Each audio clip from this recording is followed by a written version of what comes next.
Supreme Mobiles, Apple's authorized reseller. One-stop solution for all your Apple products. சந்தோஷத்திலே பெரிய சந்தோஷங்கிறது நமக்கு எப்ப கிடைக்குது? நமக்கு பிடிச்சவங்களோட மெமரி சேர்க்கும் போது. டிராவல் பண்ணணும்னு மட்டும் முடிவு பண்ணுங்க. மத்ததெல்லாம் ஜிடில பார்த்துப்போம். GT Holidays, South India's #1 travel brand. தமிழகத்தில் மட்டும்தான் அரசாங்கமே சாராயம் விற்குது. அரசாங்கம் டார்கெட் வைக்குது. சாராயம் விற்கிறதாங்க ஒரு அரசாங்கத்தோட வேலை. சாராயம் விற்று மக்களை சாகடிச்சு ஒரு அரசு சம்பாதிக்கலாமாங்க? பாவம் இல்லையாங்க? ஒட்டுமொத்த பொருளாதாரமும் தமிழக அரசாங்கத்தினுடைய பொருளாதாரமும் டாஸ்மார்க் நம்பி தான் இருக்கு. அப்போது இது என்ன மாதிரியான ஒரு பொருளாதார கொள்கை? 166 பேர் மேலே மெட்ராஸில் கேஸ் போட்டிருக்காங்க. எதுக்கு? தீபாவளிக்கு பட்டாசு வச்சது. இங்கே திராவிட மாடல் ஆட்சியில் என்னென்னா வெடிகுண்டு வச்சாலாம் தப்பு கிடையாது, அது பெட்ரோல் குண்டு வெடிப்பு. ஆனால் ஒரு குட்டி பையன் ஒரு மிளகா வெடி வச்சுட்டான்னா அது பெரிய கொலை குத்தம் தமிழ்நாட்டில். வெடி வெடிக்காத அப்போ என்னையா பண்ணுறது? போய் குடின்னுது அரசு. அதான் திறந்து வச்சிருக்கல டாஸ்மார்க்கு. போய் குடி 633 கோடி ரூபாய்க்கு குடிச்சிருக்குது தமிழகம்.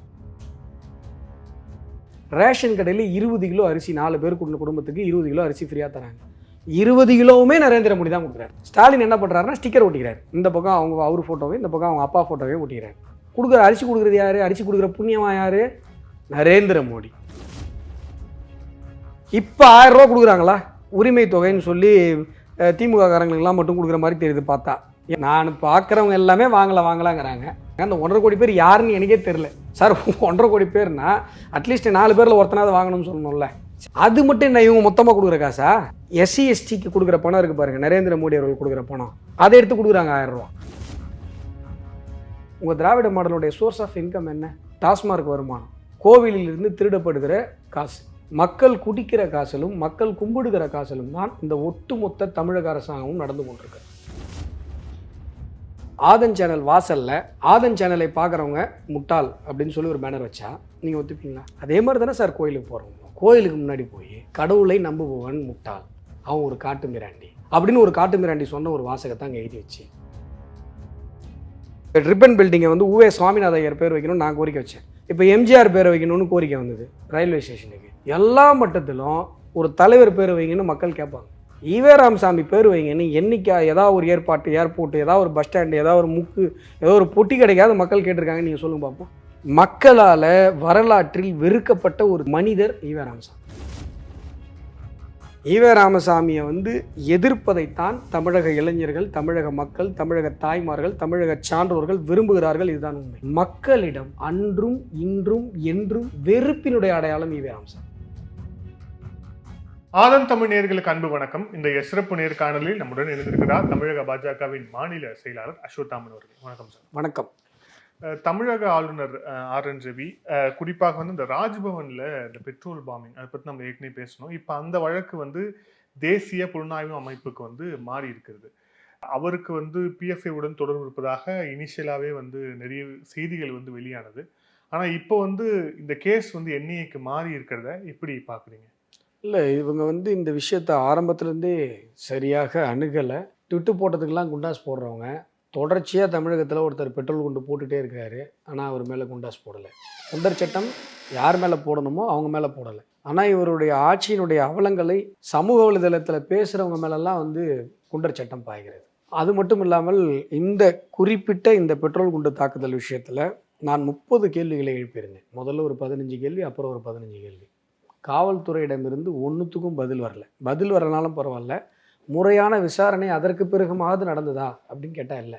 இந்த வழக்கு NIA விசாரித்தால் ஒழிய உண்மையான நிலவரம், இந்த குற்றச்செயலை செய்த அந்த கருக்கா வினோத் அவருக்கு பின்னால் இருப்பவர்கள், அந்த சதி செயல் வெளியே வராது. NIA விசாரிக்கிறது தான் முறையானது. இல்லை, NIA விசாரிக்கிறது முறையானதுன்னு நீங்கள் சொல்கிறீங்க.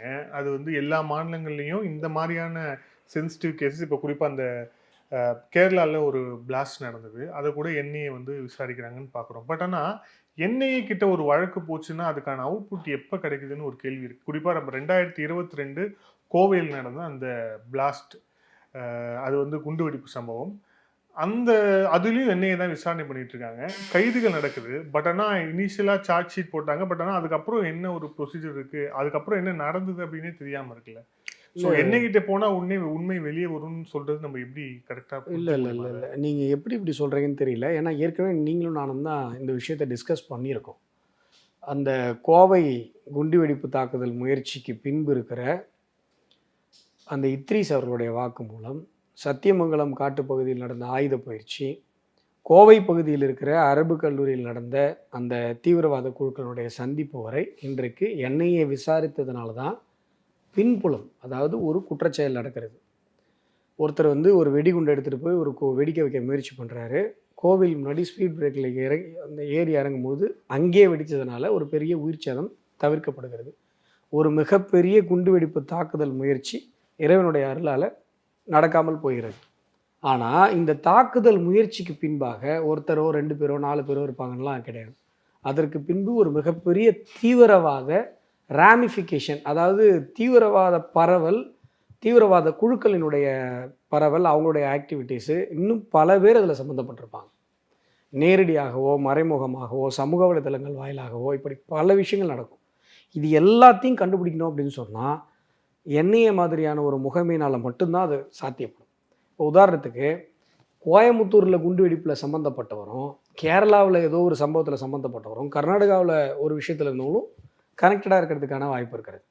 இதை யாரால் விசாரிக்க முடியும் அப்படின்னு சொன்னால் means national ramification, international ramification, இதெல்லாம் இருக்கிற ஒரு வழக்கை என்ஐஏ மாதிரியான ஒரு முகமையினால தான் தீவிரமாக விசாரிக்க முடியும். இந்த கோயம்புத்தூர் குண்டு வெடிப்பே தமிழக காவல்துறையும் தமிழக முதலமைச்சரும் சிலிண்டர் வெடிப்பு அப்படின்னு சொன்னாங்க. இந்த வழக்கு தீவிரவாத வழக்கு என்று அங்கே இருக்கிற லோக்கல் ஜமாத் வந்து அந்த தீவிரவாதியை நாங்கள் வந்து அடக்கம் செய்ய மாட்டோம் என்று சொன்னதற்கு பிறகும் கூட இவர்கள் இது சிலிண்டர் வெடிப்பு அப்படின்னு சொன்னாங்க. என்ஐஏவிடம் இந்த வழக்கு தீவிரவாத வழக்கு என்று முடிவு செய்யப்பட்டு டிரான்ஸ்ஃபர் பண்ணும் போது கூட ஸ்டாலின் அவர்கள் போடுற ட்விட்டரில் சிலிண்டர் வெடிப்பு அப்படி தான் போட்டார். நான் தான் சொன்னேன், இன்னும் ஸ்டாலின் வந்து சிலிண்டர் உருட்டிக்கிட்டே இருக்காரு அப்படின்னு சொன்னேன். அப்போது இந்த மாதிரியாக இருக்கிற ஒரு தமிழக காவல்துறை கோயம்புத்தூர் விஷயத்தை விசாரித்தால் எப்படி நியாயமாக இருக்காதோ அப்படியே வைஸ் வெர்ஸா பார்த்தீங்கன்னா என்ஐஏ விசாரித்ததுனால இந்த சத்தியமங்கலம் காட்டுப்பகுதியில் நடந்த ஆயுத பயிற்சி முதற்கொண்டு அந்த கோயம்புத்தூர் அரபு கல்லூரியில் நடந்த இந்த தீவிரவாத கூடுதல்கள் வரை அதற்கு பின்பு இருக்கிற ஒரு மிகப்பெரிய அமைப்பு ரீதியான தீவிரவாத அமைப்பு ரீதியான சதி செயலை என்ஐஏ வெளிக்கொண்டிருக்கிறது, விசாரித்து கண்டுபிடித்திருக்கிறது. அப்போது என்ஐஏ உள்ளே வந்தால் ஒழிய இந்த விஷயங்கள் எல்லாம் வெளில வராது. திருபுவனம் ராமலிங்கம் படுகொலையில் கூட குற்றவாளிகள் இன்னும் கூட தலைமறைவாக இருக்காங்க. ஆனால் குற்றவாளிகள் யாருன்னு கரெக்டாக வந்து ஐடென்டிஃபை பண்ணி வெளியிலேயே போஸ்டர்ஸ்லேயே போட்டு சன்மானம் வழங்கப்படும் என்று போட்டிருந்தால் அதற்கு பின்பு இருக்கிற அமைப்புகள் என்ன, எந்தெந்த அமைப்புகளுக்கு அந்த கொலையில் தொடர்பு இருக்கிறது, இது ஏதோ சடன் ப்ரொவோகேஷனில் நடந்த கொலை மாதிரி தான் தமிழக காவல்துறை அந்த டைமில் ஒரு இம்ப்ரெஷன் கொடுத்தாங்க. பட் உள்ள ஒரு தேசிய முகமை வரும்பொழுது தான் அதற்கு பின்பு இருக்கிற ஒரு மிகப்பெரிய சதி செயல் அம்பலமானது. அப்போது என்ஐஏ உள்ளே வரும்பொழுது, இன்னும் சொல்லப்போனால் என்ஐஏ மாதிரியான அமைப்புகள் உள்ளே வரும்பொழுது தான் இந்த மாதிரியான தீவிரவாத சம்பவங்கள் பின்பு இருக்கிற ஒரு மிகப்பெரிய பின்புலத்தையே நாம் அறிய முடியும். இன்னும் இல்லாமல் அடுத்தடுத்த தீவிரவாத செயல்களை தடுக்கவும் முடியும். அதுதான் இதில் ரொம்ப முக்கியம். ஒரு மிகப்பெரிய அமைப்பை டிஸ்மேண்டில் பண்ணுறாங்கன்னு வைங்களேன், ஒரு மிகப்பெரிய ஒரு அமைப்பை வந்து ஷேக் பண்ணுறாங்க, ஒரு தேசிய புலனாய்வு அமைப்பு வந்து அதை வந்து விசாரித்து ஒவ்வொன்றா அதை டிஸ்டர்ப் பண்ணுது அப்படின்னும் போது அடுத்தடுத்த தீவிரவாத தாக்குதல்கள் அவங்க திட்டமிட்டு இருப்பதெல்லாம் நடக்காமல் அது அப்படியே அங்கே போயிடும். இப்போ இன்னொரு முக்கியமான விவாதமாக கிளம்பி இருக்கிறது இந்த தீபாவளி நேரத்தில் நடந்த இந்த டாஸ்மாக் சேல்ஸ். கிட்டத்தட்ட 3 நாட்களில் மட்டும் 633 கோடி ரூபாய்க்கு வந்து தமிழகம் முழுக்க வந்து இந்த டாஸ்மாக் சேல்ஸ் வந்து நடந்திருக்கிறது. சராசரியாக ஒரு நாளைக்கு கிட்டத்தட்ட 200 கோடி ரூபாய்க்கு மேலே டாஸ்மாக் சேல்ஸ் நடந்திருக்கிறது. இது கவலையளிக்கும் விஷயமாக சமூக ஆர்வலர்கள் பார்க்குறாங்க. இந்த செய்தியை ஒரு அரசியல் தலைவர், ஒரு அரசியல்வாதியாக இது எப்படி பார்க்குறீங்க? இதுக்கு என்ன செய்யணும்னு நினைக்கிறீங்க? நீங்கள் ஒரு காலத்தெல்லாம் இப்போ எங்கள் உளுந்தூர்பேட்டையில் என்னுடைய ஊரில் பஸ் ஸ்டாண்டுக்கு பக்கத்தில் ஒரு ஒயின்ஸ் இருக்கும், அருவி ஒயின்ஸ்னு நினைக்கிறேன் அது பேர். அங்கே வந்து குடிக்க வர்றவங்கலாம், இதை நான் பல நேரங்கள் சொல்லியிருக்கேன், பல இந்த உதாரணத்தை நான் பல இடங்களில் சொல்லியிருக்கேன். அங்கே குடிக்க வரவங்கலாம் பார்த்தீங்கன்னா அந்த தலையில் துண்டு போட்டு நிற்பாங்க, இல்லைனா ஒரு மாதிரி கூச்சமாக நிற்பாங்க. ஒரு மாதிரி குடிக்கிறதுங்கிறது ஒரு அவமானகரமான விஷயமாக இந்த தமிழ் சமூகத்தில் இருந்து வந்தது. அதே போல் பார்த்திங்கன்னா சாராய கடைகள் அப்படிங்கிறது, இந்த பார், இந்த ஒயின் ஷாப்ஸ்ன்னு சொல்லுவோம் இல்லையா, இதெல்லாம் வந்து பார்த்திங்கன்னா ரொம்ப ரேராக அங்கொன்றும் இங்கொன்றுமாக இருக்கும். பொதுவாக டவுனில் இருக்கும், கிராமங்களில் குடிப்பதற்கான வாய்ப்பே இருக்காது. மீறி போனால் அந்த கல் இருக்காது பார்த்தீங்களா, கல் குடிப்பாங்க, கல் கிடைக்கும். மற்றபடி இந்த ஒயின் ஷாப்பு அப்படிங்கிற ஒரு கான்செப்ட் வந்து பார்த்திங்கன்னா கிராமங்களில் இருக்காது. கிராமங்களில் குடிப்பழக்கம் இருக்கிற இளைஞர்கள் கூட பக்கத்தில் இருக்க டவுனுக்கு வந்து இந்த மாதிரி ஒளிஞ்சு மறைஞ்சு ஊருக்காரங்க பார்த்துருவாங்க அப்படின்னு சொல்லி இப்படி மறைஞ்சு போய் குடிச்சிட்டு வருவாங்க. இதுதான் இந்த தமிழ் சமூகத்தில் இருந்த ஒரு நிலைமை. இன்னும் சொல்லப்போனால் பல ஆண்டுகள் மது விலக்கு இருந்த ஒரு ஊர் நம்ம ஊர், நம்முடைய மாநிலம். ஈவன் வந்து அண்ணாதுரை மதுவினால் கிடைக்கிற ஒரு வருமானம் இருந்தால் கூட அது வேணாம் அப்படின்னு சொன்னதாக சொல்லுவாங்க. அவர் தான் அந்த அது வந்து குஷ்டரோகி கையில் இருக்கிற வெண்ணெய் போன்றதுன்னு எனக்கு தெரிஞ்ச அண்ணாதுரை தான் சொன்னார் நினைக்கிறேன். அப்படித்தான் இருந்தது. கருணாநிதி அவர்களுடைய ஆட்சி காலத்தில் தான் இந்த மது விலக்கு நீக்கப்பட்டு மது தமிழகத்தில் அனுமதிக்கப்பட்டது. அப்பொழுது கொட்டுகிற மழையில் ஒரு இரவு முழுவதும் தயவு கூர்ந்து தமிழகத்தில் இந்த மதுவை கொண்டு வந்துடாதீங்கன்னு சொல்லி கருணாநிதி வீட்டு முன்பாக ராஜாஜி நின்றாருன்னு சொல்லுவாங்க. அந்த காலத்தில் நிறைய மது ஒழிப்பு போராளிகள், ராஜாஜி உட்பட பெரிய தலைவர்கள் எல்லாருமே மதுவை தமிழகத்துக்குள்ளே கொண்டு வந்துடாதீங்க அப்படின்னு சொல்லுவாங்க. இதெல்லாம் வரலாறு. ஆனால் மது வந்ததற்கு பிறகும் கூட தமிழ் சமூகம் மது குடிக்கிறவங்கள ஒரு கிராமத்துக்கு போகிறீங்க, ஒரு 5 பேர் 10 பேர் பாயவெல்லாம் குடிப்பான், பாயவெல்லாம் குடிக்கிற பழக்கம், இப்படி ஐடென்டிஃபை பண்ணுற அளவில் தான் இருந்தது. ஆனால் இன்னைய தேதியில் மது பழக்கம் என்பது ஒரு அத்தியாவசியமான ஒரு பழக்கமாக மாறி போயிருக்கிறது. ஒவ்வொரு முறையும் அரசாங்கம் டார்கெட் வைக்குது. 30,000 கோடிக்கு விற்றோம், அடுத்த வருஷம் 40,000 கோடிக்கு வைக்கணும் அப்படின்னு சொல்லி அரசாங்கம் டார்கெட் வைக்கிறது. மக்களை குடிக்க வைத்து மக்களது உடல் நலத்தை பாழ்படுத்தி அதன் மூலமாக, அதாவது மக்களது உயிரை குடித்து ஒரு வருமானம் ஒரு மாநில அரசாங்கம் ஈட்டுகிறது அப்படின்னு சொன்னால் இந்த திராவிட மாடல் தமிழக அரசு தான். இப்போ திராவிட மாடலினுடைய பொருளாதார கொள்கை என்ன அப்படின்னு இப்போ வெளியூர்லேருந்து யாராவது ஒருத்தர் வந்து படிக்கிறான்னு வைங்களேன், என்ன படிக்க முடியும்? உங்கள் திராவிட மாடலுடைய சோர்ஸ் ஆஃப் இன்கம் என்ன? குடி, டாஸ்மார்க் வருமானம், கோவிலிலிருந்து திருடப்படுகிற காசு, மக்கள் குடிக்கிற காசிலும் மக்கள் கும்பிடுகிற காசிலும் தான் இந்த ஒட்டுமொத்த தமிழக அரசாங்கமும் நடந்து கொண்டிருக்கிறது. அப்போது தமிழக இளைஞர்களை வாழ்வை நாசப்படுத்தி தமிழக மக்களின் வாழ்வாதாரத்தை கெடுத்து அவர்களது உடல் நலத்தை கெடுத்து பல இளம் விதவைகளை உருவாக்கி அதன் மூலமாக ஒரு மாநிலம் வருமானம் பார்த்து கொண்டிருக்கிறது. இது ஆக்சுவலாக ரொம்ப சீரியஸான ஒரு விஷயம். எங்கள் வீட்டுக்கு பக்கத்து வீட்டுக்காரரு நான் பார்த்துருக்கேன், லிவர் சொராலிசிஸ் வந்து ஒரே நாளில் செத்து போனார். குடித்து வயிறு வீங்கி சாவறதுன்னு சொல்லுவாங்க தெரியுங்களா? குடித்து வயிறு வீங்கி சாவறது நான் பார்த்துருக்கேன். இன்றைக்கும் ஒரு பொண்ணு வந்து அப்பா இல்லாத குழந்தையாக தான் வளர்ந்தேன். நான் பார்க்குறேன், என்னுடைய சொந்த ஊரில் நான் பார்க்குறேன்.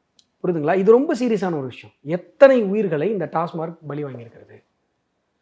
நீங்கள் உடனே கேட்கலாம், இந்த செந்தில் பாலாஜி வந்து சாராய அமைச்சர்னு சொல்லும்போது கூட, மற்ற ஊர்லலாம் சாராய கடைகள் இல்லையா, மற்ற மாநிலங்களில் சாராய கடை இல்லையா? இல்லை, அது ஒன்று. ரெண்டாவது, இப்போ உங்கள் பாஜக மாநில தலைவர் இப்போ ரீசெண்டாக சொல்லும்போது பாஜக வந்தால் முதல் கையெழுத்து முதல் விஷயமாக வந்து பெரியார் சிலை அகற்றப்படும். அது அடுத்த கேள்வி கேட்குறேன்.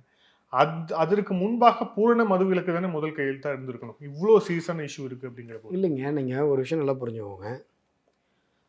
முதல் கையெழுத்து அப்படிங்கிறது ஒரு விஷயத்துடைய சீரியஸ்னஸை புரிய வைக்கிறதுக்காக சொல்கிறது தானே ஒழிய டெக்னிக்கலாக இதுதான் முதல் கையெழுத்துன்னு அர்த்தம் இல்லை. அறநிலையத்துறை அகற்றப்படும் அப்படிங்கிறது பாஜகவினுடைய ஒரு சீரியஸான ஒரு கொள்கை. அதை சொல்கிறது தான் முதல் கையெழுத்து. அப்போது டாஸ்மார்க்கை வந்து நாங்கள் ஆதரிக்கிறோமான்னு கேட்டால், டாஸ்மார்க் என்பதை நாங்கள் ஆரம்பத்திலிருந்து எதிர்த்து கொண்டிருக்கிறோம். செந்தில் பாலாஜி அவர்களை சாராய அமைச்சர்னு விமர்சித்தவர் எங்களுடைய மாநில தலைவர் அண்ணாமலை அவர்கள். தொடர்ச்சியாக இந்த விஷயத்தில் நாங்கள் எதிராக ஒரு குரல் கொடுத்து கொண்டிருக்கிறோம்.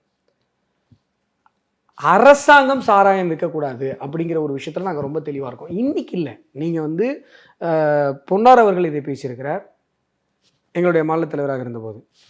டாக்டர் தமிழிசை அவர்கள் பேசியிருக்காங்க மது ஒழிப்பை பற்றி ரொம்ப சீரியஸாக.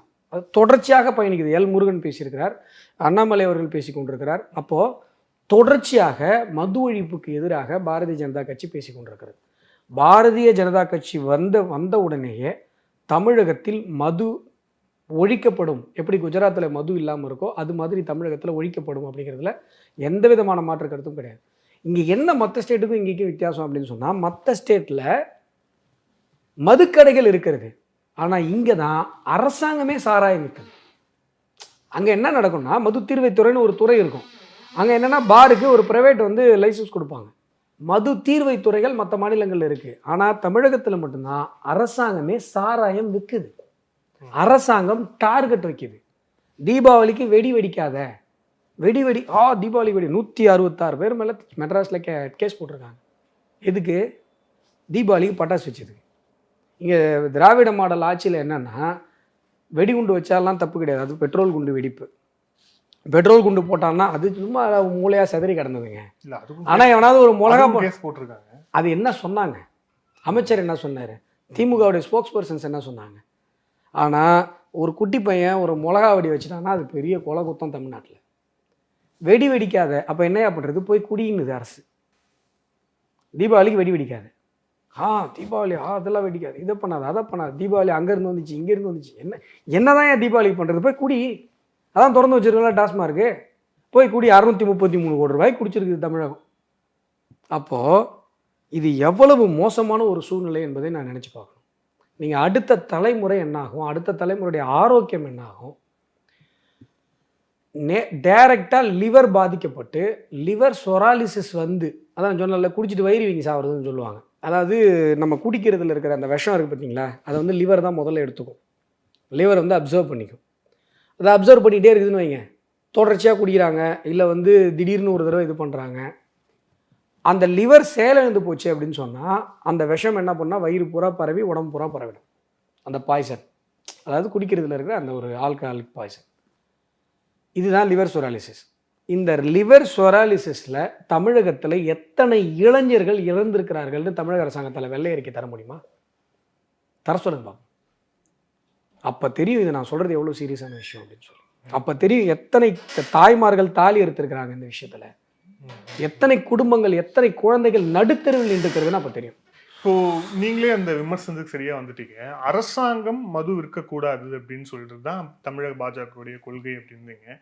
ஆனால் இதற்கு நீங்கள் ஆளும் மாநிலங்களே உதாரணமும் இருக்குது, அதிலே வந்து ஒரு முரண்பாடும் இருக்கிறது. நீங்கள் ஆளும் குஜராத்தில் மது இல்லை, நீங்கள் ஆளும் மாநிலங்களில் புதுச்சேரி தொடங்கி கூட்டணி, உங்களுடைய கூட்டணி ஆட்சி நடக்கிறது. இதுக்கு முன்பாக கர்நாடகா இருக்கட்டும், கோவா இருக்கட்டும், அங்கே எல்லாமே வந்து கோவா முக்கியமான உதாரணம். அங்கே எல்லாமே வந்து மது வந்து இருக்கிறது. பாண்டிச்சேரியில், கோவாவில், கர்நாடகாவில் அரசு சாராயம் விற்கலை, அரசு சாராய கடைகளுக்கான அனுமதி லைசன்ஸ் தான் வழங்குது. இல்லை, இப்போ அது ரெண்டுத்துக்கும் என்ன பெரிய வித்தியாசங்கிறீங்க? தனியார் வித்தா வந்து குடிக்கிறதெல்லாம் சாராயம் விற்கிறதாங்க ஒரு அரசாங்கத்தோட வேலை, சாராயம் விற்கிறதாங்க ஒரு அரசாங்கத்தோட வேலை. சாராயம் விற்று மக்களை சாகடிச்சு ஒரு அரசு சம்பாதிக்கலாமாங்க? பாவம் இல்லையாங்க? ஒரு அரசு, ஒரு கவர்மெண்ட்டு சாராயம் விற்று சம்பாதிக்கலாமா? அது அசிங்கம் இல்லையா? ஒன்று. ரெண்டாவது, அங்கொன்றும் இங்கொன்றுமாக பிரைவேட் பார் இருக்கும்போது அதனுடைய பரவல் என்பது வேறு. அரசாங்கம் என்கிற ஒரு மிகப்பெரிய ஒரு மிஷினரி சாராயத்தை விற்கும் போது அதனுடைய பரவல் என்பது மிகப்பெரியதாக இருக்கிறதா இல்லையா? இன்னைக்கு முக்கு டாஸ்மார்க் எப்படி வந்தது? இது அரசாங்கத்தினுடைய துறை, அது அதிகாரிகள் நினைக்கிற விஷயம். அரசாங்கம் சாராய கடைகளை திறக்கிறது. இப்போ தனியார் நீங்கள் போய் சாராய கடை திறக்கணும்னா நீங்கள் என்ன பண்ணுவீங்க? சார் நான் பார் திறக்க போகிறேன், நான் ஒரு இது வச்சுருக்கேன், அதோட அட்டாச்சாக பார் வேணும், இல்லை தனியாக நான் ஒரு ஒயின் ஷாப் திறக்க போகிறேன்னு லைசன்ஸுக்கு போய் நிற்பீங்க. ஆனால் இன்றைக்கு அரசு அதிகாரிகள் வந்து இல்லை திறக்கிறாங்க, அவங்க யார்கிட்ட போய் நிற்க போகிறான்? காட்டுக்குள்ளே டாஸ்மார்க், ரோட்டுக்குள்ளே டாஸ்மார்க். எங்கள் ஊருக்கு வாங்க நான் காட்டுறேன், ஊடே கிடையாதுங்க, வீடே கிடையாதுங்க, மக்களே வாழலைங்க, வெறும் வயல் விறப்புங்க, அங்கே ஒரு டாஸ்மார்க் இருக்குது. ஆனால் அங்கேயும் கூட்டம் வருது பிரதர். நான் இந்தியா முழுசும் பயணிக்கிற ஒரு ஆள், தமிழ்நாட்டில் மாதிரி டாஸ்மார்க்கில் கூட்டத்தை நீங்கள் வேறு எந்த ஸ்டேட்லையும் காட்ட முடியாது. நீங்கள் இப்போ போகிறீங்கல்ல, எந்த நேரத்துலையாவது டாஸ்மார்க்கில் கூட்டம் இல்லாத இருக்கிற ஒரு நேரம் ஃபோட்டோ எடுத்து கொடுங்களேன். டாஸ்மார்க் ஓப்பனில் இருக்கணும், ஆனால் கூட்டம் இருக்கக்கூடாது. நீங்கள் எல்லா ஸ்டேட்லேயும் போய் பாருங்கள், கூட்டம் இருக்காது. இங்கே மட்டும்தான் இத்தனை டாஸ்மார்க்கு, அந்த அத்தனை டாஸ்மார்க்லையும் எல்லா நேரமும் கூட்டம் முட்டிகிட்டே நிற்கிது. அப்போ எத்தனை பேர் குடிக்கிறாங்க? அப்போ குடிக்கிறது மட்டும் தான் தமிழனுடைய வேலையாகி போச்சு. அப்போது ஒரு 20 ஆண்டுகளுக்கு முன்பாக இத்தனை அளவு குடிப்பழக்கம் இல்லாத ஒரு மாநிலத்தில் திடீர்னு எப்படி இத்தனை பேருக்கு குடிப்பழக்கம் வந்தது? இது சீரியஸான விஷயம் இல்லையா? அப்போது அரசாங்கம் சாராயம் விற்று சம்பாதிக்குதுங்கிறது ஒரு அசிங்கம்னு சொன்னால், அரசாங்கம் என்கிற ஒரு மிகப்பெரிய மிஷினரி கிட்ட, அந்த ஒரு மெக்கானிசத்துக்கிட்ட இந்த சாராய கடைகள் அப்படிங்கிற ஒரு விஷயம் இருக்கிறதுனால அவங்க நினைச்ச இடத்துல திறந்துடுறாங்க. அவங்கள கேட்கறது யாரும் இல்லை. கோயில், மசூதி, தேவாலயம், எதை பற்றியும் அவங்களுக்கு கவலை கிடையாது. ரோடு, குழந்தைங்க, ஸ்கூலு, எதை பற்றியும் கவலை கிடையாது. யார் கேட்க போகிறா? ப்ரைவேட் பார்னா அரசாங்கம் கேட்கும். அரசாங்கமே சாராயம் தான் ஏன் கேட்பான்? கேட்கறதுக்கு யார் இருக்கா? அதனால தான் சொல்கிறோம் அரசாங்கம் சாராயம் வைக்கக்கூடாது. தம்பி நீ டோர் திறந்துட்டு போகாதப்பா, நீ சொல்லவே வேணாம் அமைதியாக. இதில் நீங்கள் அரசாங்கம் சாராயம் விற்கக்கூடாதுன்னு சொல்கிறீங்க. பட் ஆனால் வந்து இந்த அரசாங்கத்துக்கு இந்த சாராயத்தை சப்ளை பண்ணக்கூடியவர்களே வந்து அரசியல் பின்புலத்தோடு இருக்காங்க அப்படிங்கிறத இங்கே மிகப்பெரிய குற்றச்சாட்டு. கிங்ஸ்ல தொடங்கி அக்கார்ல தொடங்கி மிடாஸ் வரைக்கும் எல்லாமே ஒரு அரசியல் தொடர்புடைய ஒரு மது உற்பத்தி செய்யக்கூடிய அதிமுக திமுக தான் சாராய கம்பெனி இருக்கு வச்சிருக்காங்க அப்படிங்கிற அதானே? போது, ஆமா இருக்கு அப்படிங்கிற போது நீங்க அங்கிருந்து தொடங்காம வெறும் அரசாங்கத்தை மட்டும் கூட சொல்லி என்ன போகுது? இந்த கேள்வியை அதிமுக பீரியட்ல கனிமொழிட்ட கேட்குறாங்க. அப்போ வந்து மது விலக்கு பற்றி ஸ்டாலின் ரொம்ப தீவிரமாக பேசிக்கிட்டு இருந்த நேரம் ஸ்டாலின்ட்டையும் கேட்குறாங்க. அவங்க அப்போ சொன்ன பதில் என்ன அப்படின்னா, சாராய கடைகள் திமுகவினர் வைத்திருப்பது உண்மை, ஆனால் தமிழகத்தில் மது விலக்குன்னு ஒன்று வந்ததுக்கப்புறம் ஆட்டோமேட்டிக்காக அந்த சாராய கடைகள்லாம் மூடப்பட்டுற போகுது. எங்கே நீங்கள் வந்து சுவிட்ச் ஆஃப் பண்ணணும்னு பாருங்கள். சாராய கடைகள் மது விலக்கு கொண்டு வரணும், பூரண மது விலக்கு கொண்டு வந்தால் ஆட்டோமேட்டிக்காக இவங்கெல்லாம் வேலை இல்லாமல் போயிட போகிறாங்க அப்படின்னு கனிமொழி தான் ஆன்சர் பண்ணாங்க. ஸ்டாலினும் ஆன்சர் பண்ணார். அப்போ இப்போ பண்ண வேண்டியதானே?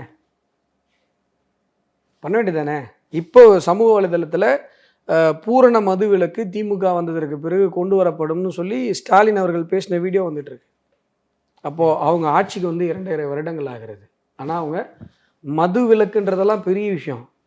குறைந்தபட்சம் மது கடைகளை குறைப்பதற்கு கூட அவங்க நடவடிக்கை எடுக்கலை. ஒரு அரசாங்கம் என்ன சார் பண்ணணும்? குடிக்கிறவங்களுடைய எண்ணிக்கையை குறைக்கணும்னு நினைக்கணும்.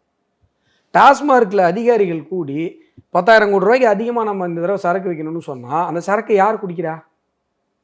மனுஷன், தமிழ்நாட்டு மக்கள் தானே குடிக்கிறாங்க. நான் வந்து டார்கெட் 10,000 கோடி எக்ஸ்ட்ரா வைக்கிறேன்னு ஒரு அரசாங்கம் முடிவு பண்ணுது அப்படின்னு சொன்னால், அப்போ அந்த 10,000 கோடிக்கு புதிதாக குடிகாரர்களை உருவாக்க போகுது, இல்லை குடிக்கிறவரை மேலும் குடிக்க வைக்க போகுதுன்னு தானே அர்த்தம். குடிப்பதை ஊக்கப்படுத்துகிற ஒரு அரசாங்கம் எப்படி சார் நீங்கள் இது ஒரு அரசாங்கம்னு சொல்லுவீங்க? நீங்கள் வெள்ளைக்காரன் பீரியடில் இந்த மாதிரி எவ்வளோ கொடுமைகள் நடந்தது. அதற்கு முன்பு முகலாயர்கள் ஆட்சி காலத்தில் எவ்வளோ கொடுமைகள் நடந்தது. அப்போ கூட மக்களை குடிக்க வச்சு ஒரு அரசாங்கம் சம்பாதிக்கலையே. மக்களை இப்போ ஒன்றும் இல்லை, டாஸ்மார்க் வருமானம் இல்லைன்னு சொன்னால் தமிழக அரசாங்கம் 14 நாள்லேருந்து 20 நாள் வரைக்கும் தாங்காது. ஒட்டுமொத்த பொருளாதாரமும் தமிழக அரசாங்கத்தினுடைய பொருளாதாரமும் டாஸ்மார்க் நம்பி தான் இருக்கு. அப்போது இது என்ன மாதிரியான ஒரு பொருளாதார கொள்கை? இது வந்து ரொம்ப சீரியஸான ஒரு விஷயமா இல்லையா? சரி, நீங்கள் உங்களுடைய பண தேவைக்காக, ஒரு அரசு தன்னுடைய பண தேவைக்காக இத்தனை பேரை குடிகாரன் ஆக்கிடும், இத்தனை பேரை தாலி இருக்கும், இத்தனை பேரை ஹாஸ்பிட்டலில் போய் சாவடிக்கும் அப்படின்னு சொன்னால், உங்களுடைய பண தேவைக்காக இன்றைக்கு குடிகாரனான அவனுடைய அந்த இளைஞனுடைய வாழ்க்கை என்ன ஆகுது? அது யார் பதில் சொல்லுவா? இன்னைக்கு தமிழகத்தில் 100 இளைஞர்களில் குடிப்பழக்கம் இல்லாதவங்க எத்தனை பேர்? குடிப்பழக்கம் இருக்கிற இளைஞர்களில் சோஷியல் ட்ரிங்கர்ஸ் எப்பயாவது குடிக்கிறவன் எத்தனை பேர்? தினசரி குடிச்சே ஆகணும் இல்லைனா எனக்கு கை நடுங்குன்றவன் எத்தனை பேர்? அதை தான் நான் சொல்கிறேனே. நீங்கள் டாஸ்மார்க்கில் போய் பாருங்கள், அது என்ன அத்தியாவசியமான பொருள் உள்ள ஒரு கடையா? எவ்வளோ கூட்டம் நிற்கிது? எப்படி சார் காலிலேருந்து நைட் வரைக்கும் கூட்டம் நின்றுட்டே இருக்கும் ஒரு ஸ்டேட்டில்? இது ரொம்ப சீரியஸான ஒரு விஷயம் இல்லையா? பாஜக மட்டும்தான் பேசணுமா? எல்லாரும் பேச வேண்டிய ஒரு விஷயம். நாம் சொல்கிறது அரசு சாராயமைப்பது அசிங்கம். ஆனால் இதுக்கு இந்த கேள்வி வைக்கும் போதே இதற்கான மாற்று பொருளாதார திட்டம் என்ன வைத்திருக்கிறார்கள்? குறிப்பாக இதிலிருந்து வருமானம், ஒரு கணிசமான வருமானம் தமிழக அரசு அப்படிங்கிற போது இதற்கான மாற்று வருமானம் அப்படிங்கிறது என்ன? நம்ம அந்த ஒட்டுமொத்தமாக மது ஒழிச்சிட்டா மட்டும் இந்த கள்ள சந்தையில் கள்ளச்சாராயங்கிறது வராதான்னு ஒரு கேள்வி இருப்போம். அருமையான கேள்வி பிரதர். மாற்று பொருளாதாரம் இது இல்லைன்னா வருமானத்துக்கு நாங்கள் என்னங்க பண்ணுவோம்னு நீங்கள் ஒரு கேள்வி கேட்குறீங்கல்ல. அப்பயே உங்களுடைய பொருளாதார கொள்கை என்பது எவ்வளவு கேவலமான பொருளாதார கொள்கை அப்படிங்கிறது தெளிவாகுது. மணலை விற்காதீங்க, மணலை சுரண்டாதீங்க. மணலை சுரண்டலைன்னா அந்த பணத்துக்கு நாங்கள் என்னங்க பண்ணுறது?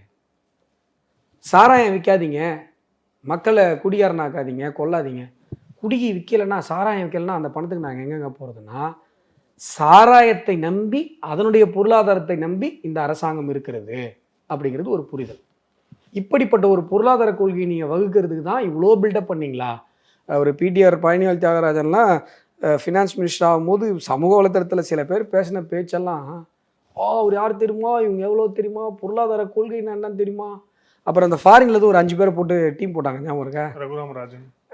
ரகுராம் ராஜன் இந்தியாக்காரரு. அதில் ஃபாரினர்ஸ்லாம் ஒரு 4-5 பேர் இருந்தாங்க, இந்த ஊர் அந்த ஊர் இவங்கெல்லாம். அப்போது நீங்கள் இவ்வளோ தான் உங்களுடைய பொருளாதார கொள்கை. சாராய கடை இல்லைன்னா ஐயோ நாங்கள் என்னங்க பண்ணுறது காசுக்கு அப்படின்னு கேட்குற அளவுக்கு தான் உங்களுடைய பொருளாதார கொள்கை. ஒன்று.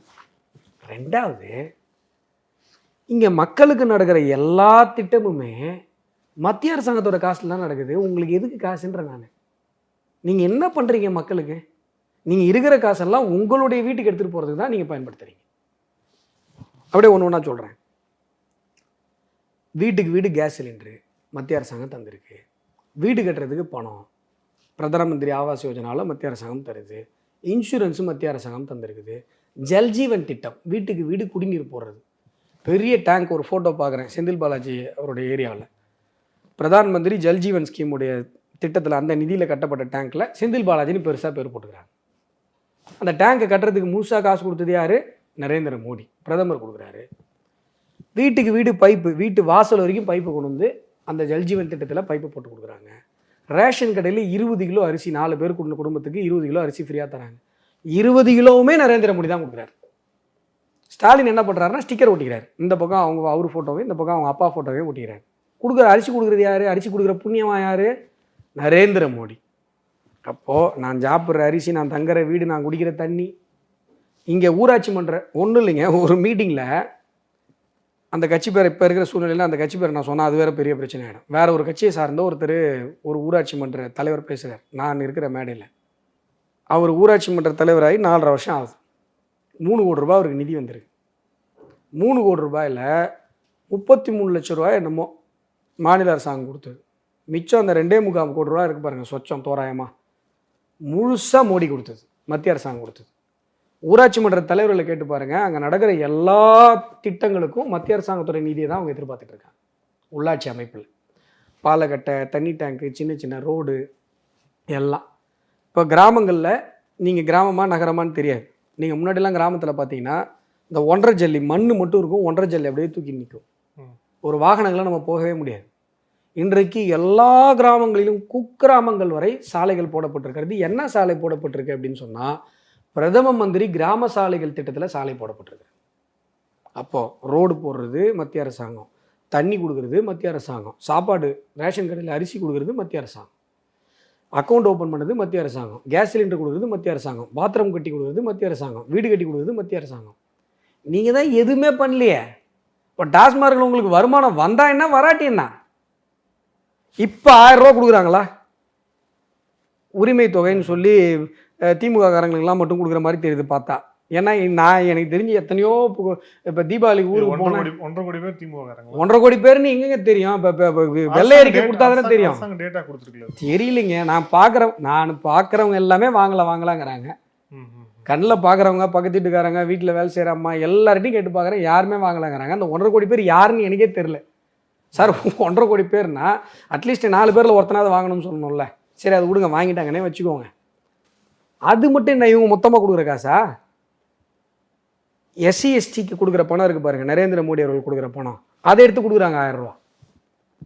அது ஒன்றும் நீங்கள் மூசா உங்கள் காசில் கொடுக்கல, அதுவும் மத்திய அரசாங்கம் கொடுக்குற காசு. அப்போது எல்லாமே மோடி தான் பண்ணுறாரு, எல்லாமே மத்திய அரசாங்கம் தான் பண்ணுது. இப்போ டாஸ்மார்க் வருமானம் வந்து வரலனா தான் என்ன? இப்போ மக்களுக்கு நீங்கள் பண்ணுறீங்க, உங்களுக்கு என்ன வந்தால் என்ன? வரலன்னா இட்டு போக, அதான் மத்திய அரசாங்கம் பண்ணுது. எதுக்கு எங்களை குடிக்க வச்சு சாவடிக்கிறீங்க? எதுக்கு நாங்கள் வயிறு வீங்கி சாகணும்? உங்களுடைய பண அரிப்புக்கு, உங்களுடைய மாநில அரசாங்கத்துடைய பண தேவைக்கு, அதிகாரிகள் வந்து லஞ்சம் வாங்கி கொழுக்கிறதுக்கு, மந்திரிகள் ஊழல் பண்ணி கொழுக்கிறதுக்கு நாங்கள் குடிச்சுன்னு சாகணுமா? கேள்வி நியாயமான கேள்வி தானே.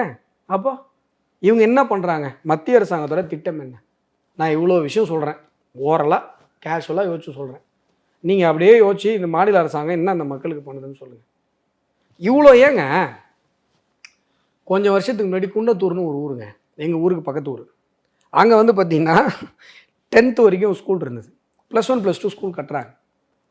+1 +2 ஸ்கூல் சேங்ஷன் ஆகிடுச்சு, ஆனால் பில்டிங் இல்லை. அந்த ஊருக்கு நான் போகிறேன், மரத்தடியில் உட்காந்துருக்காங்க 11ஆம் கிளாஸ் 12ஆம் கிளாஸ் பசங்க மரத்தடியில் உட்காந்து. என்னப்பான்னு கேட்டால் இல்லை நான் எங்களுக்கு இன்னும் பில்டிங் கட்டலைன்னாங்க. அப்புறம் நான் கேஸ் போடுறேன் சென்னை உயர்நீதிமன்றத்தில், மைனர் ரிட்டு. அந்த 11ஆம் கிளாஸ் படிக்கிற அதுலேயே ஒரு 2 பெண் குழந்தைங்க 2 ஆண் குழந்தைங்க எடுத்துகிட்டு 4 பேர் வச்சு ரிட்டு போடுறேன். ஸ்டேட் கவர்மெண்ட் வந்து சொல்லுது கோர்ட்டில் வந்து, நபார்ட்லேருந்து எங்களுக்கு பணம் வரணும், மத்திய அரசாங்கத்துலேருந்து பணம் வரணும், வந்தால் தான் நாங்கள் கட்ட முடியும். 5ஆம் கிளாஸ் வரைக்கும் இருக்கிற அரசு பள்ளி, தமிழக அரசு பள்ளி கட்டிடங்கள் SSAங்கிற மத்திய அரசு நிதியிலிருந்து கட்டப்படுது. 10ஆம் வகுப்பு வரை இருக்கிற அரசு பள்ளி கட்டிடங்கள், தமிழக அரசு பள்ளி கட்டிடங்கள் RMSAங்கிற மத்திய அரசு நிதியிலிருந்து கட்டப்படுது. 11 12 வகுப்பு மத்திய அரசு கட்டிடங்கள், பள்ளி கட்டிடங்கள் நபார்டு வங்கி தர மத்திய அரசு நிதி மூலமாக கட்டப்படுது. அப்போ ஸ்கூல் குழந்தைங்களுக்கு பள்ளிக்கூடம் கட்டுறதுக்கு கூட யார் நிதி தரா? மத்திய அரசாங்கம் தான் தருது. நீங்கள் என்ன பண்ணுறீங்க? மணல் எடுக்கலாம் எங்களுக்கு வருமானம் வராது, சாராயம் வைக்கலாம் எங்களுக்கு வரும். என்ன பண்ணுறீங்க அந்த வருமானத்தில்? இப்போ எங்களுக்கு வரி கொடுக்கலன்னு ஒரு வாட்ஸ்அப்பில் ஃபோட்டோலாம் வந்தது பார்த்தீங்களா? உத்தரப்பிரதேசத்துக்கு இவ்வளோ வரி கொடுத்துட்டாங்க ஷேரு. என்ன அது கால்குலேஷன்? அது கேரள முதலமைச்சரே வந்து சொல்லிட்டு இருந்தாரு. அது யார் வேணா சொல்லிட்டு சார், என்ன கால்குலேஷன் நீங்க யோசிச்சு பாருங்களேன். மத்திய அரசு அதற்கான நிதியை வந்து சரியா நீங்க யோசிச்சு வரி விஷயங்கள் பிரதர் நீங்க யோசிச்சு பாருங்க.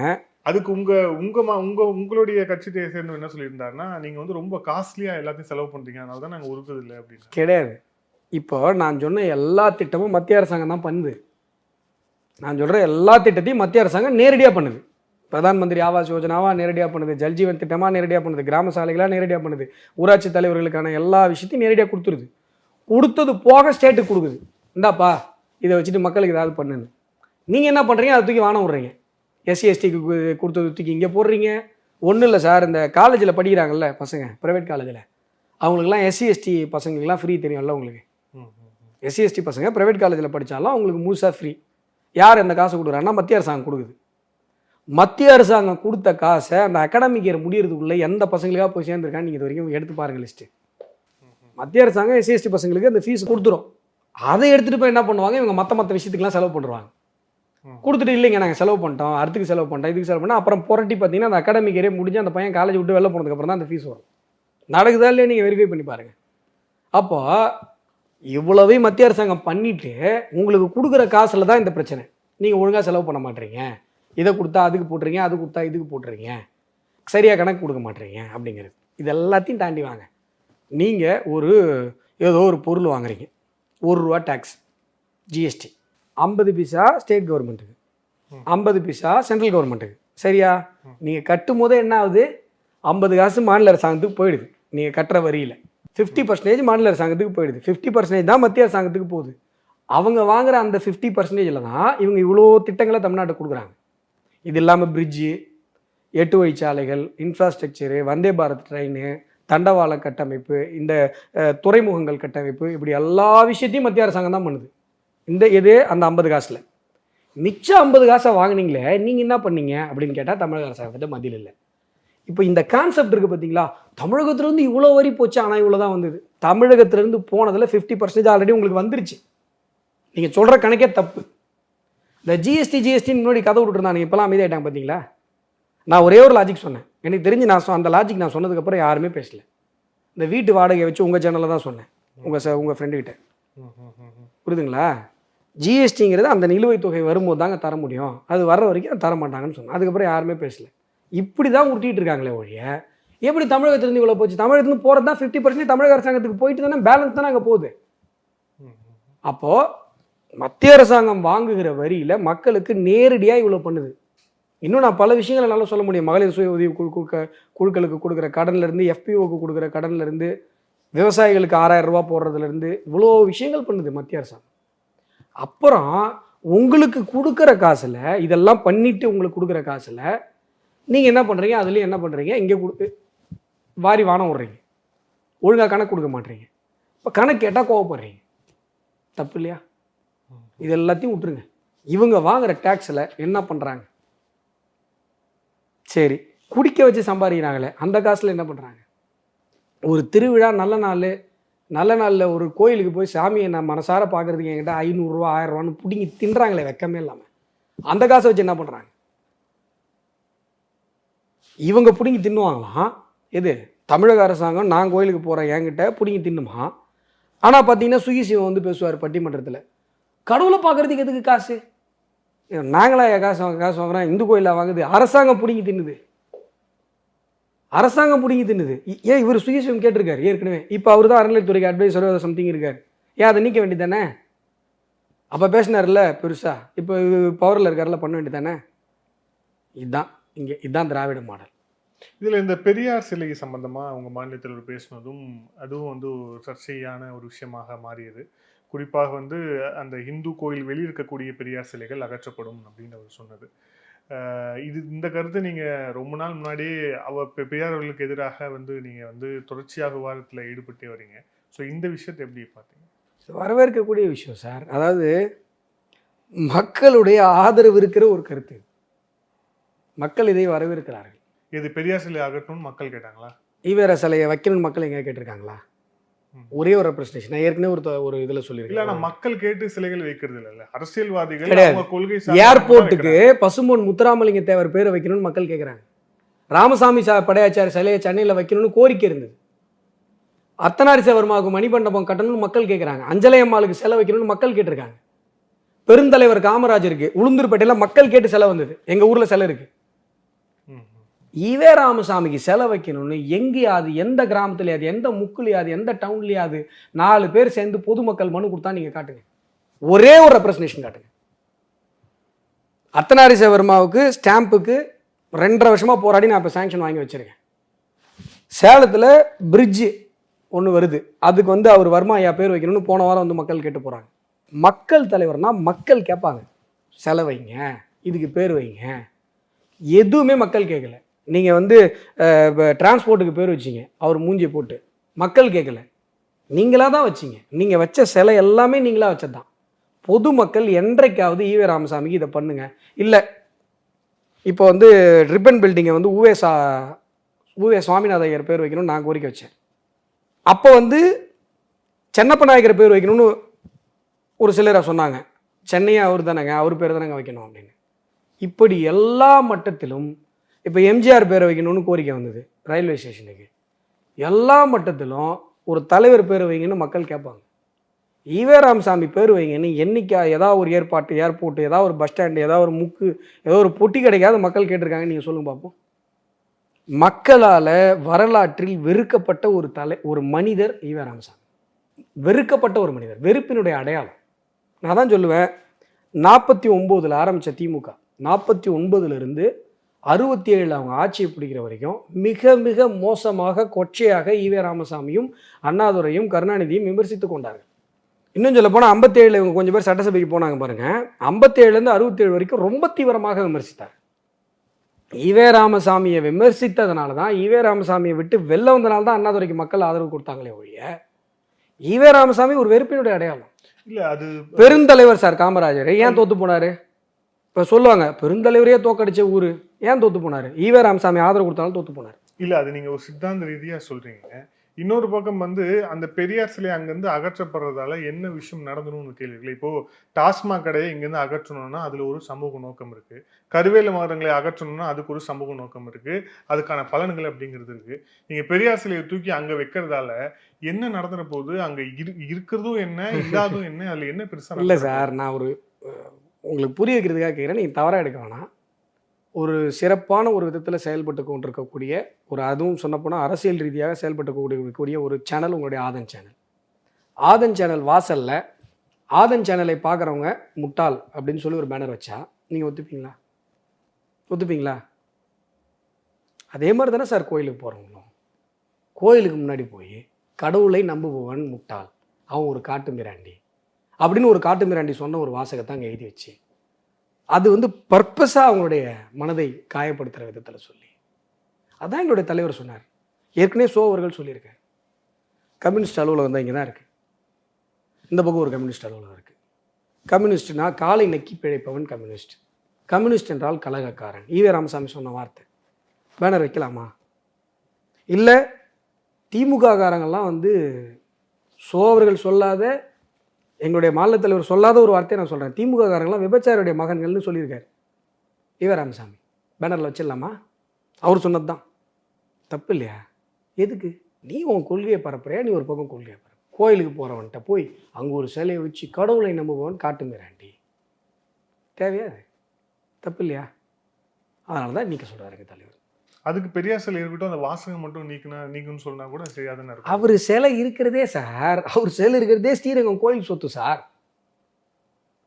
கோயிலும் உனக்கு வேணாம், உனக்கு கடவுள் வேணாம், கடவுளோட நிலத்துல நீயே வந்து உட்காந்துக்கிற, வெக்கமே இல்லாமல். தப்பு இல்லையா சார்? ஆக்சுவலாக என்னென்னா, ஈவே ராமசாமியுடைய கருத்து எல்லாமே முரண்பாட்டுடைய மூட்டை சார். அவர் தான் சொன்னார் இந்த சிலையெல்லாம் வைக்கக்கூடாது. ஆனால் தெரியுங்களா, அவர் உயிரோடு இருக்கும்போதே சிலை வச்சாங்க, அதுக்கு அவர் ஒத்துக்கிட்டார். நீங்கள் அந்த மாதிரி ஒரு முரண்பாடான ஒரு கருத்தியலை கொண்ட மனுஷனை நீங்கள் வரலாற்றில் எங்கேயுமே பார்க்க முடியல சார். அது விமர்சனத்துக்கு அவர் அப்பாற்பட்டவர் அல்ல.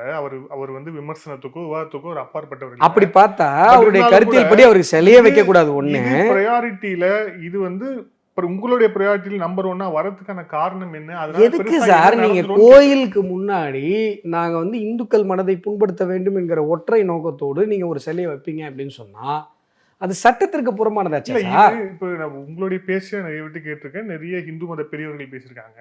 சகிப்புத்தன்மையை உலகிற்கு உணர்த்திய, பரப்பிய ஒரு மதம் இந்து மதம்னு சொல்லுவாங்க. ராமாயணத்துல வந்து ராமாயணத்துல இருக்கக்கூடிய கேரக்டர்ஸும் வந்து இந்த நாத்திகம் பேசியிருக்கிறது. இரண்யகசிபுவை விட வந்து பெருமாளையோ ஹரியோ வந்து திட்டினவர் யாருமே இல்ல. சோ எல்லாத்துக்குமே இடம் கொடுத்து சவர்கர் கூட நாத்திகவாதின்னு சொல்லுவாங்க. உள்ள அரவணுக்கு கூடிய ஒரு மதமாக இந்து மதம் இருக்கிறது. இந்துக்கள் இருக்கிறாங்க, சகிப்புத்தன்மை இருக்கு அப்படிங்கிற போது இது ஒரு சிலை அகற்றது. இதே தான் திரிபுராலையும் உங்க ஆட்சி வந்ததுக்கு அப்புறம் தான் நீங்க பண்ணீங்க. லெனின் சிலை வந்து அங்க அகற்றப்பட்டது. சோ இது ஒரு தேவையில்லாம ஒரு லா மக்களே வெகுண்டெழுந்து அகற்றினாங்க. அரசாங்கம் அகற்றினது அரசு சார். நீங்க சார் அந்த வீடியோ உங்களுக்கு அப்ப கூட இவரு ராஜா அவர்கள் போட்டு ஒரு ட்விட் போட்டு அந்த இதே நீங்க அந்த போட்டோவே பாருங்க, அவர் போட்ட ட்விட்லயே பாருங்க யார் அகற்றுறாங்கன்னு தெரியும். சரி, அதை விடுங்க, நீங்க கேள்வி முடியும். ஸோ அந்த சகிப்புத்தன்மை இருக்கிற ஒரு இடத்துல நீங்க வந்து அது ஒரு பெரிய இஷ்யூ, அதுவும் நம்பரும் நாங்கள் ஆட்சிக்கு வந்த முதல் நாள் அதை செய்வோம் அப்படிங்கிற அளவுக்கு அது அவ்வளோ இம்பார்ட்டண்டான இஷ்யூவா அப்படின்னு நான் கேட்குறேன். சரிங்க சார், இந்துக்கள் சகிப்புத்தன்மை மிக்கவர்கள், ஆனா இல்லைன்னு இந்துக்கள் சொரணை இல்லாதவங்க கிடையாது. இந்துக்கள் சோத்துல உப்பு போட்டு சாப்பிடலன்னு உங்ககிட்ட யாரும் சொல்லலை. இந்துக்கள் சோத்துல உப்பு போட்டு சாப்பிட்றோம், இந்துக்களுக்கு சொரணை இருக்கு, அதனால இந்த சிலை வேணாங்க. சகிப்புத்தன்மை வேறு, சொரணை இல்லாமல் இருக்கிறது வேறு ஒன்று. ரெண்டாவது, நீங்கள் வந்து இந்த வரலாற்றில் ராமாயணத்தில், மகாபாரதத்தில், உபநிடதங்களில் வீர சவார்கள் அவர்கள் பேசின விஷயங்களில் இதில் சொல்லப்படுற நாத்திகத்தையும் ஈவே ராமசாமி பேசின கடவுள் மறுப்பையும் ஒன்றா கொண்டு வந்து பேசுகிற குழப்பமான ஒரு விஷயத்தை நான் பல இடங்களில் பார்க்குறேன். இது வேற, அது வேற. எப்படி வேறன்னு சொல்கிறேன். ராமகிருஷ்ண பரமஹம்சர்கிட்ட ஒரு அத்வைத ஞானி சமாதி நிலையை பற்றின விஷயங்கள் எல்லாம் எடுத்துரைத்து அவருக்கு வந்து தியானத்தில் சமாதி நிலைக்கு ஹெல்ப் பண்ணி, உருவ வழிபாடு வேண்டாம், நீ ஏன் இந்த கல்லை, எது காளியை, பரமஹம்சர் கும்பிட்ற காளியை, இந்த கல்லை நீ ஏன் கும்பிட்ற அப்படின்னு சொல்லி அவரை வந்து அந்த அத்வைத கருத்துக்கள்லாம் சொல்லி உருவ வழிபாடெல்லாம் தேவையில்லை, அதையும் கடந்த ஒரு நிலைக்கு போகலாம் அப்படின்னு சொல்லி அவர் காட்டி எல்லாம் பண்ணிடுறார். சமாதி நிலை முடிஞ்சிட்டு வந்து ராமகிருஷ்ண பரமஹம்சர் என்ன பண்ணுற, காளிகிட்ட போய் கும்பிட்றாரு. அப்போ அவர் கேட்குறாரு அந்த ஞானி, என்னப்பா நான் இவ்வளோ தூரம் சொல்கிறேன், அப்புறம் நீ இவ்வளோ தூரம் பார்த்துட்டேன் உணர்ந்துட்டேன், மறுபடியும் வந்து உருவத்தை வழிபடுறியா, அது அவசியம் இல்லையே, உருவம் என்பது ஒரு நிலைக்கு வர வரைக்கும் தானே, நீ அந்த நிலைக்கு வந்துட்டல்ல அப்படின்னும் போது அவர் என்ன சொல்கிறாரு, நான் சமாதி நிலையில் இருக்கும்பொழுது காளியோட உருவம் எனக்கு தேவையில்லை, இப்போ நான் திரும்பி இயல்பு வாழ்க்கைக்கு வந்துட்டேன், இப்போ என்னுடைய ஆன்மீக நிலைக்கு இவன் எனக்கு வேணும் அப்படின்னு சொல்கிறார். இப்போது அந்த அத்வைத ஞானி வந்து ராமகிருஷ்ண பரமஹம்சருக்கு ஒரு விஷயம் போதித்தார் பார்த்தீங்களா, அதுதான் நாத்திகம். இவங்க பேசுகிற கடவுள் மறுப்பு கிடையாது, இது வந்து கடவுள் மறுப்பு. கடவுள் மறுப்பு அப்படின்றது அது கூட இந்து கடவுள் மறுப்பு. இஸ்லாமிய இதை பற்றியோ இஸ்லாமியத்தை பற்றியும் பேசியிருக்காரு, ஆனால் கிறிஸ்தவத்தை பற்றி தவறி கூட ஒரு நாள் கூட அவர் பேசுனதில்லை. அது என்ன காரணம்னு தெரில. ஒருவேளை அங்கேருந்து தான் எல்லாம் இந்த அது அப்பயே அத்தனை கோடி வந்ததுன்றாங்கல்ல, அங்கேருந்து தான் வந்தோ என்னமோ தெரியாது. ஏன்னா வெள்ளைக்காரங்களுக்கு தான் ஜால்ரா போட்டிருந்தார் கடைசி வரைக்கும், அது வேறு விஷயம், டிபேட்டபிள். ஆனால் இந்து கடவுள் மறுப்பு, வீரமணிகிட்ட கூட 2015 பாண்டே அவர்கள் வந்து ஒரு பேட்டி எடுத்திருப்பார். கடவுள் இல்லைன்னு சொல்கிறீங்களா, அல்லா இல்லைன்னு சொல்லுங்கள் பார்ப்போம்னு கேட்பார். கடைசி வரைக்கும் ஒரு வார்த்தை கூட சொல்ல மாட்டார் வீரமணி, கடைசி வரைக்கும் சொல்ல மாட்டார், அல்லா இல்லைன்னு சொல்லுங்க, இயேசு இல்லைன்னு. இல்லை, அவர் என்ன சொல்லுவார்னா, அதுதான் கடவுள்னு சொல்கிறோமே, கடவுள்னா அதுலேயே இந்த அதாங்க சொல்கிறேன், கடவுள்னா அதெல்லாம் வரும், ஒரு வார்த்தைக்கு சொல்லுங்களேன், உங்களுடைய தைரியத்துக்கு டெஸ்ட் வைப்போம் தானே கேட்டது. உங்கள் தைரியத்துக்கு தான் டெஸ்ட் வைக்கிறோம். நீங்கள் கடவுள் மறுப்பு பேசுகிறீங்களா இல்லை இந்து கடவுள் மறுப்பு பேசுகிறீங்களா? இல்லை, அவங்க சொல்கிறது பருதா போடுவது பெண்ணடிமைத்தனம் நாங்கள் பேசியிருக்கிறோம் அப்படின்ட்டு. இப்போ பேசுங்க, இப்போ அந்த எல்லாம் அந்த 786 கதையெல்லாம் பேசுனதெல்லாம் இருக்கட்டும், அதெல்லாம் கடவுளோட ஃபோன் நம்பரானு அப்போ கேட்டதில்ல. இப்போ பேச சொல்லுங்க பார்ப்போம், ஒரே ஒரு ஸ்டேட்மெண்ட்டு வீரமணியை பேச சொல்லுங்க பார்ப்போம், ஒன்றே ஒன்று. அப்போ ஏன் பேசலை? அப்போ உங்கள் நோக்கம் என்ன? உங்களுடைய வன்மம் இந்துக்கள் மீதானது. அப்போ இதை எடுத்துகிட்டு வந்து அந்த நாத்தியத்தோடு நீங்கள் கம்பேர் பண்ணாதீங்க, அது வேற. தன்னை உணர்தல், தனக்குள்ளே இருக்கிற ஞானத்தை வந்து தரிசித்தல், அதுக்கு வந்து இந்த உருவங்கள் எல்லாம் தேவையில்லை, அதையும் கடந்த ஒரு நிலையில் போய் நம்ம வந்து முக்தி அடைஞ்சிட முடியும் சார். பிளிஸ், அதாவது முக்தி அடைதலுக்கான வழிகாட்டுதலில் இந்த உருவங்கள், ஒரு தெய்வ வழிபாடு, பல தெய்வ வழிபாடு, வைதம், அத்வைதம், இந்த விஷயம், அந்த விஷயம், தன்னை தெய்வமாக உணர்தல், அகம் பிரம்மாஸ்மி, இதெல்லாம் எடுத்துகிட்டு வந்து இந்த மாதிரியான அறிவுபூர்வமான விஷயங்கள்லாம் எடுத்துகிட்டு வந்து ஈவே ராமசாமி பேசின அறிவுக்கு ஒவ்வாத முட்டாள்தனமான கருத்தோடு ஒப்பிட்டு பேசாதீங்க. உபநிடதங்கள் சொன்ன நாத்திகம் என்பது வேறு, இந்து தர்மத்தில் பேசப்பட்ட நாத்திகம் என்பது வேறு, ஈவே ராமசாமி பேசின இந்து கடவுள் மறுப்பு என்பது வேறு. இது வன்மத்தை தவிர வேற எதுவுமே கிடையாது. இது ஈவே ராமசாமி பேசின இந்து கடவுள் மறுப்பு. அவர் இந்து கடவுளை மட்டும்தான் மறுத்தாரா? இல்லை, இந்திய தத்துவம், இந்தியாவில் இருக்கிற எல்லாத்தையும் மறுத்தார். நீங்கள் நல்லா அவருடைய கருத்தில நீங்கள் நல்லா பாருங்கள். பெண்களினுடைய பாரம்பரிய உடையை எதிர்த்தார். காரணமே இல்லை. பொண்ணுங்க புடவை கட்டிக்கூட நிறைய எதுக்கு? புடவை கட்டினா என்ன போச்சு உனக்கு? நீங்கள் வந்து ஒரு பக்கம் செந்தமிழ் நாட்டு தமிழ்ச்சின்னு பாட்டு எழுதுறீங்க, பெண்களுக்கு புடவை தான் நம்ம தமிழ்ச்சியினுடைய அடையாளன்றீங்க. ஒரு பக்கம் ஈவே ராமசாமி பெண் விடுதலை பேசினாருன்றீங்க. இதுவும் இந்த பக்கம் ஒரு தென்னை மரத்தில் ஒரு குத்து, பனை மரத்தில் ஒரு குத்து. சரி, எங்கெங்கெல்லாம் அவருடைய வன்மம் பாஞ்சுதுன்னு பாருங்கள். பாரதி வந்துங்க அவர் சகோதரருக்கு ஒரு லெட்டர் எழுதியிருப்பார். தமிழச்சியை விட ஒரு பெண் அழகா, வேற ஒரு பெண் அழகாக இருந்தால் எனக்கு பொறுக்க மாட்டேதுன்னு எழுதியிருப்பார். தமிழை தவிர மற்ற ஏதாவது ஒன்றுனா நான் ஏற்றுப்பேன், ஆனால் தமிழை விட நான் ஒத்துக்க மாட்டேன்னு. அப்படியே வைஸ் வெர்சா ஈவே ராமசாமி.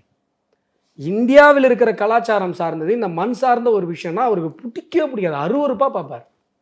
அந்த விதத்தில் தான் தமிழ் மொழி அவரை அருவருப்பாக பார்க்குறார். அந்த விதத்தில் தான் கம்பராமாயணத்தை கேவலப்படுத்துகிறார். அந்த விதத்தில் தான் வந்து சிலப்பதிகாரத்தை மோசமாக விமர்சிக்கிறார். அந்த விதத்தில் தான் தொல்காப்பியத்தை கேவலமாக பேசுகிறார். அந்த விதத்தில் தான் திருக்குறளை கேவலமாக பேசுகிறார். தங்கத்தட்டில் வைத்த மலம்னு பேசுகிறார். தமிழ் மொழி வேண்டாம்னு சொன்னார், தமிழ் எழுத்துக்கள் வேண்டாம்னு சொன்னார், தமிழ் கலாச்சாரம் வேண்டாம்னு சொன்னார், தமிழ் இறையியல் வேண்டாம்னு சொன்னார், தமிழர்களுடைய உடை வேண்டாம்னு சொன்னார். அவருக்கு மொத்தமாக நம்முடைய கலாச்சாரத்தை அழிக்க வேண்டும் என்பது அவருடைய அஜெண்டா. அதை எல்லாத்தையும் அவர் பண்ணார். இதை சொல்லும் போது ஒரு பேச்சு பேசுவாங்க பாருங்க, எனக்கு அப்படியே என்ன சொல்கிறது, எனக்கு இந்த பிளட் ப்ரெஷர்லாம் இல்லை, ஆனால் அதை கேட்டால் வந்து ஒரு மார்க்கம் இருக்கும். திருக்குறளை தங்கத்தட்டில் வைத்த மலம்னு சொன்னார் சார், தமிழை கேவலப்படுத்தினார், தொல்காப்பியத்தை கேவலப்படுத்தினார், தமிழ் காட்டு மிராண்டி பாஷன்னு சொன்னார்னு சொன்னால், அதே ஈவே ராமசாமி தான் திருக்குறள் மாநாடு நடத்தினார் அப்படின்வாங்க. உங்களுடைய தாயை ஒருத்தன் கேவலமாக பேசிட்டான், கொச்சையான வார்த்தை சொல்லி திட்டிடுறான். திட்டிட்டு அப்புறமா அவனே வந்து இல்லை உங்கள் தாய் ரொம்ப நல்லவன்னு சொன்னால் விட்டுருவீங்களா? விட மாட்டீங்கல்ல? அப்புறம் எப்படி அது மட்டும் அவர் திருக்குறள் மாநாடு போட்டால் ஏற்கனவே தமிழை பேசினார், அதுக்கெல்லாம் என்ன பதில்? அப்போ மக்களுடைய எதிர்ப்பு வந்த உடனே அதை நீ சரி கட்டுறதுக்கு ஏதோ மாநாடு போட்டால் இது பண்ண ட்ராமா பண்ணிட்டா போதுமா? நீங்கள் என்ன பெண் விடுதலை பேசுனீங்க? சரி, சமூக நீதியில் அவர் என்ன பண்ணார்? சமூக நீதி விஷயத்தில் அவர் ஏதாவது ஒரு விஷயம் உருப்படியாக தமிழகத்தில் ஆலை நுழைவு போராட்டத்தை எதிர்த்தார். பட்டியல் சமூக பெருமக்கள் மீதான வன்மத்தை எப்பப்பெல்லாம் அவருக்கு வாய்ப்பு கிடைக்குதோ கக்கிக்கிட்டே இருந்தார். பட்டியல் சமூகம்னா அவருக்கு பிடிக்கவே இல்லை. துணி விலை ஏன்டா ஏறி போச்சுன்னு கேட்டால் இந்த மாதிரி வந்து பட்டியல் சமூக பெண்கள் ஜாக்கெட் போட ஆரம்பிச்சிட்டாங்க சொல்லியிருக்காரா? கீழ்வெண்மணி படுகொலையில் வாங்குற கூலியை வாங்கிட்டு பேசாமல் இருக்க வேண்டியதானே? அது கூட படுகொலை நடந்து கிட்டத்தட்ட 6-7 மாதம் அமைதியாகவே இருந்தார். இவர் ஏன் பேசலன்னு திருப்பி கேட்கும்போது தான் இதை சொல்கிறார். இன்னும் சொல்லப்போனால்